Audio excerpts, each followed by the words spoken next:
সচিবালয় ঘেরাও করে আনসারদের সঙ্গে ছাত্র জনতার সংঘর্ষ চলছে। আপনারা যেমনটি দেখতে পাচ্ছেন, ঠিক এই মুহূর্তে সচিবালয় ঘেরাও করে আনসারদের সঙ্গে ছাত্র জনতার সংঘর্ষ চলছে এবং যেমনটি দেখতে পাচ্ছেন সেখানে কিন্তু আনসার সদস্যরা ইট পাটকেল নিক্ষেপ করছে এবং ছাত্রদের উপর হামলা করছে। দেখেন মারমুখীভাবে এই যে শিক্ষার্থীদেরকে মারমুখীভাবে এদের প্রত্যেকটা দাবি মেনে নেওয়া হয়েছে। এদের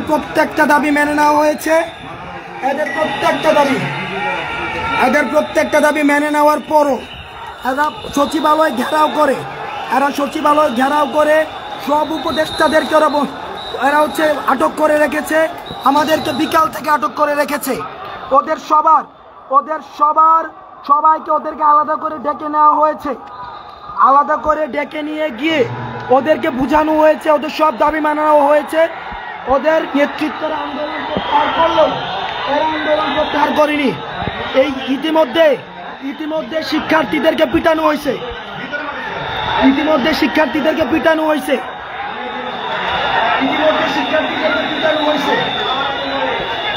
এই আনসার সদস্যরা এরা আনসার নয়। আওয়ামী লীগ ফ্যাসিস্ট সময়ে যাদেরকে নিয়োগ দেওয়া হয়েছে ওই সময়ে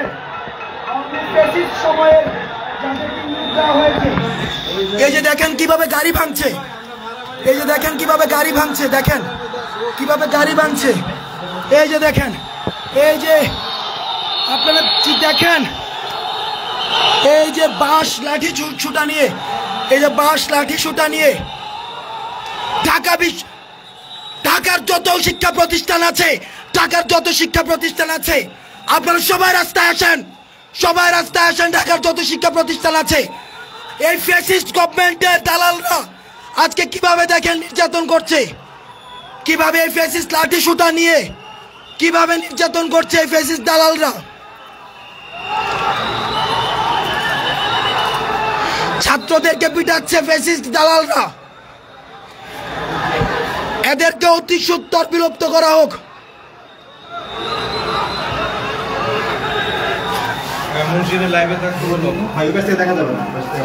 এদেরকে অতি সত্বর বিলোপ করা হোক। শিক্ষার্থীদেরকে নির্মম ভাবে পিটানো হয়েছে। ওদের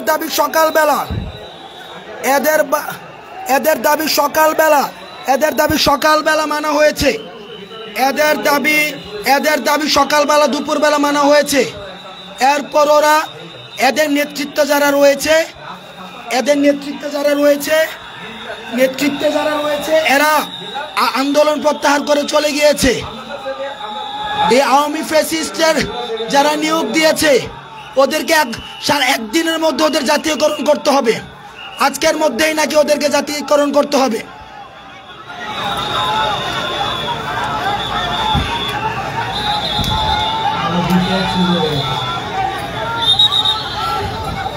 লাঠি সুটা নিয়ে শিক্ষার্থীদের উপর হামলা, ঢাকা ইউনিভার্সিটি স্টুডেন্টদের উপরে হামলা। ফ্যাসিস্ট গভর্নমেন্ট আমাদের উপরে হামলা করে টিকতে পারেনি। আনসার সদস্যরা ফ্যাসিস্ট গভর্নমেন্টের শিক্ষার্থীদের উপরে নির্মমভাবে পিটানো হয়েছে। তাদেরকে পিটানো হয়েছে নির্মমভাবে।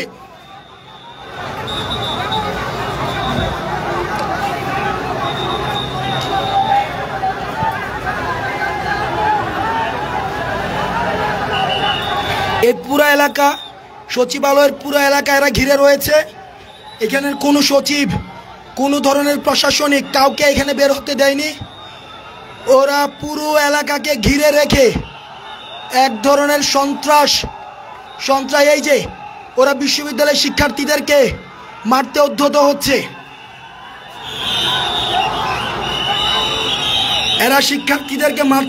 হচ্ছে।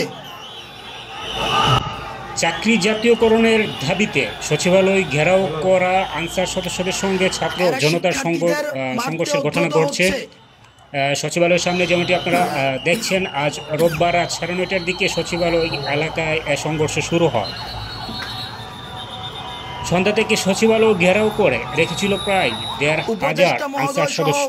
সবাই ওদের সাথে বসে ওদের দাবি মেনে নিয়েছে। এতে সচিবালয়ের কিন্তু ভেতরে অন্তর্বর্তী সরকারের কয়েকজন এখনো উপদেষ্টা, পর্যন্ত বৈষম্য বিরোধী ছাত্র শিক্ষার্থীদের উপরে আন্দোলনের আক্রমণ কয়েকজন সহ সমন্বয় সচিবালয় ঘিরে এবং রেখে কর্মকর্তারা এক ধরনের আটকা সন্ত্রাস পড়েন। কার্যক্রম ওরা পরিচালিত করছে। খবর পেয়ে রাত সন্ত্রাস 9টার দিকে কার্যক্রম। ঢাকা বিশ্ববিদ্যালয় থেকে প্রায় হাজার পুরো খানেক সচিবালয় এরা ঘিরে শিক্ষার্থী রেখেছে, পুরো সচিবালয় সচিবালয়। এলাকায় যায়, তাদের সঙ্গে জনতাও যোগ দেয়। এ সময় আনসার সদস্যরা ছাত্র জনতাকে লক্ষ্য করে ইট পাটকেল ছুড়ে পড়ে উভয় পক্ষের মধ্যে।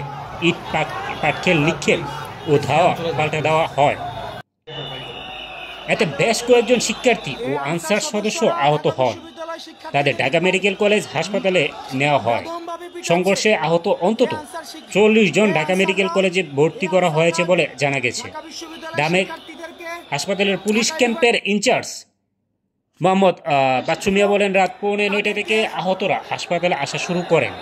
এ সময় এখন পর্যন্ত 40 জন আহত হয়ে হাসপাতালে এসেছেন। এদের মধ্যে বেশিরভাগেরই মাথায় আঘাত রয়েছে। জরুরি বিভাগে তাদের চিকিৎসা চলছে। ছাত্র জনতা কয়েকজন আনসার সদস্যকে আটক করে তাদের ইউনিফর্ম খুলে আগুন ধরিয়ে দেয়। সেখানে উপস্থিত ঢাকা বিশ্ববিদ্যালয়ে কয়েকজন শিক্ষার্থী বলেন, দেশে বন্যা পরিস্থিতির মধ্যে আমরা ত্রাণ কাজ নিয়ে ব্যস্ত।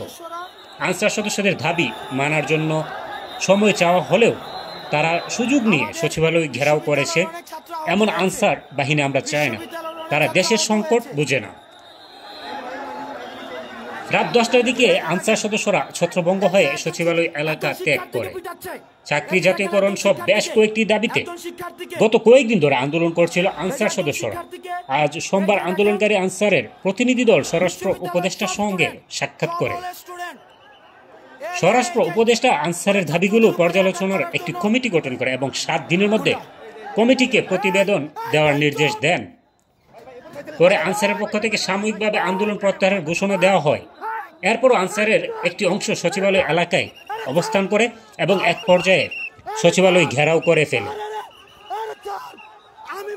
যেমনটি আপনারা দেখতে পাচ্ছেন, বিক্ষুব্ধ আনসার সদস্যরা কিন্তু ইট পাটকেল সহ এবং ঢাকা বিশ্ববিদ্যালয়ের বিভিন্ন শিক্ষার্থীকে তারা কিন্তু বেধড়ক মারধর করেছে, যেমনটি আপনারা ফুটেজে দেখেছেন। এবং ঠিক এই মুহূর্তে কেন তারা আন্দোলনটি করছে, যেখানে তাদের সব দাবি দেওয়া মেনে নেওয়া হয়েছে, তারপরে কেন আন্দোলনটি করছে সেটি কিন্তু আসলে প্রশ্ন থেকে যায়। এবং আরেকটি বিষয় হচ্ছে, গত 17 বছর যখন স্বৈরাচার সরকার ছিল তখন কিন্তু কোনো সদস্যকে দেখা যায়নি যে তারা আন্দোলন করতে। বেশ কিছুদিন আগে আমরা কিন্তু দেখেছি, যখন স্বৈরাচার সরকারের পতন হয়েছে তখন কিন্তু পুলিশ সদস্যরা কর্মবিরতিতে গিয়েছিল।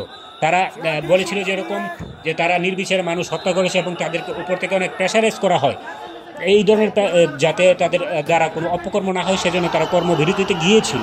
কিন্তু কখন ছিল তখন তাদের কর্মবিরতি কোথায় ছিল? যখন তারা সাধারণ শিক্ষার্থীদের উপর গুলি করেছিল তখনও তো তারা এই কর্মবিরতি দিতে পারতো যে আমরা সাধারণ শিক্ষার্থীদের উপর নির্মমতা চালাবো না, আমরা তাদের বুকে গুলি চালাবো না।